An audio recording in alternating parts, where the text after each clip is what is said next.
about 2 years ago, I got a tap on the shoulder from a very trusted kind of mentor who talked about this mission happening in Cincinnati.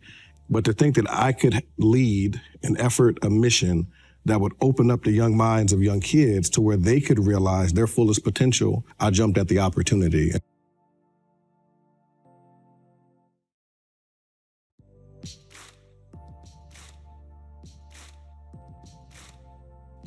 With me now, Royce Winters and Kyle Chandler. They're involved with a new project.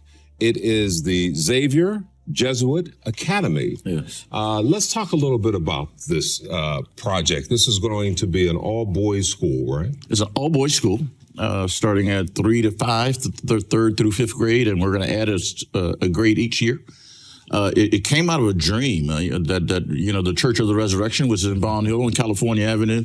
We had a dream of expanding our footprint and how do we be available to the community called Bond Hill. And we were approached first from CICE, which is the Catholic Inner City School Educational System. Yeah. And they were looking at trying to find a building, a school building in a neighborhood. Where can we have a faith-based education in a community that is absent? And there, with the Bond Hill and Roselawn, it was lacking a faith-based school. So that dream came alive, and nothing about dreams. It's nice to have a dream, where we were talking about before dreaming. But the other part of that dream was that there were benefactors who came forth and said that we want to build a school or to start a school that's addressing the poverty within the urban core, specifically aimed at educating young men, young boys, and educating families so that we can fight these systems that keep people poor, that keep people, sometimes the inability to dream. Not people don't have dreams, but when you're oppressed and cloaked in injustice at times, it makes it hard to dream. Right. So this is a wonderful opportunity for us to address this in a urban core in a black neighborhood, addressing the poverty that's impacting our young black men today. That's interesting. Kyle, you were telling me that you're originally from Detroit, so I would imagine that you understand this issue as well as anyone coming out of Detroit. I came out of inner city Pittsburgh. You're going to be the new principal of this school. Talk a little bit about your dream, for your vision for this school. I mean, the reality, if I'm being very candid with you, Curtis, I think my dream was that a school like this could have come to the city of Detroit. But the reality was that didn't kind of come to fruition. And so instead, about 2 years ago, I got a tap on the shoulder from a very trusted kind of mentor who talked about this mission happening in Cincinnati. In so many respects, I think there are a lot of parallels between Cincinnati and Detroit. And from an educational perspective, there are a lot of young men who were struggling to kind of take advantage of the educational opportunities that are out there. And so, I think as we're talking about this idea of dreams, right, I think dreams are significantly limited by experience and exposure, right? And so a lot of times, I grew up inner city Detroit.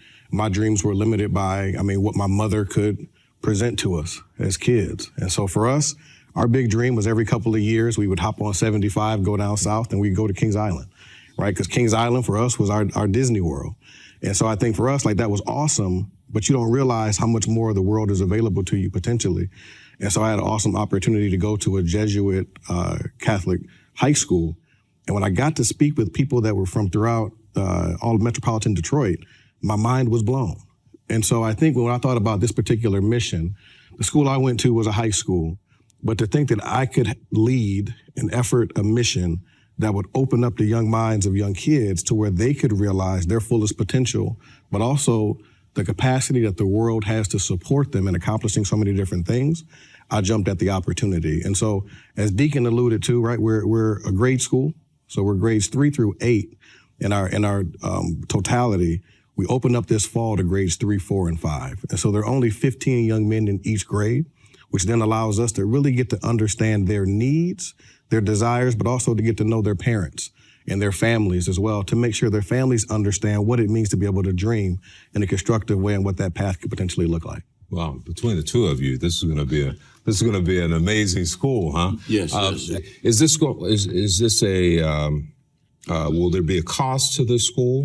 One of the wonderful things about the school is it's connected to the Jesuit network of Xavier University here in the city, St. X High School. We have a Jesuit Renewal Center, which is out in Milford, and the resources that come to bear. It is that it allows us to have children, students who come and they have that education at no cost to them. One of the things that we're addressing is that people have to have skin in the game, but what does that even mean when you're dealing with some families who can't afford tuition? But not only that might be a small token of that scholarship monies, but the other part is that they have to be invested. That you need to have a parent, a grandparent, or aunt, or somebody in the family who's going to walk with this child, this young man, because it's one thing to come out of your community into a school, go back to the community, and not have that support. So it's a connection of educating the child, educating families, but educating the community that we are responsible for one another. You're saying how many per grade again? It is good. Sorry, it's 15 young men in each grade. Wow. So when we open in the fall, there'll be 45 total students. How will you select the first 45? That's a great question. Number one, we've started by doing extensive recruitment in Bond Hill and Roselawn because in conversations with the community, we realized that was the community that had the greatest desire to have an all-boy Catholic school. And so while we focused our attention, was it Halloween? I think we gave out roughly 80 pounds of candy over Halloween. That'll do it. Yeah, that's right. And then you send them back home after eating all that candy. But from Halloween, Thanksgiving, we work with Bond Hill Community Council, Roselawn Community Council. We've tried to focus all of our recruitment there. But now we're at the point to where we're exposing ourselves to other spaces. And so whether we go down to Findlay Market or whether we're at Friars Club, we're recruiting everywhere. The application process, though, so parents first express an initial inquiry, and then they do an application. The application leads to an interview. And that interview is an opportunity for the parents to get to know us, but also for us to get to know the parent. Look forward to it. Thank you. Thank you. so much. Appreciate that. Yeah. Rest. We'll be back in a moment.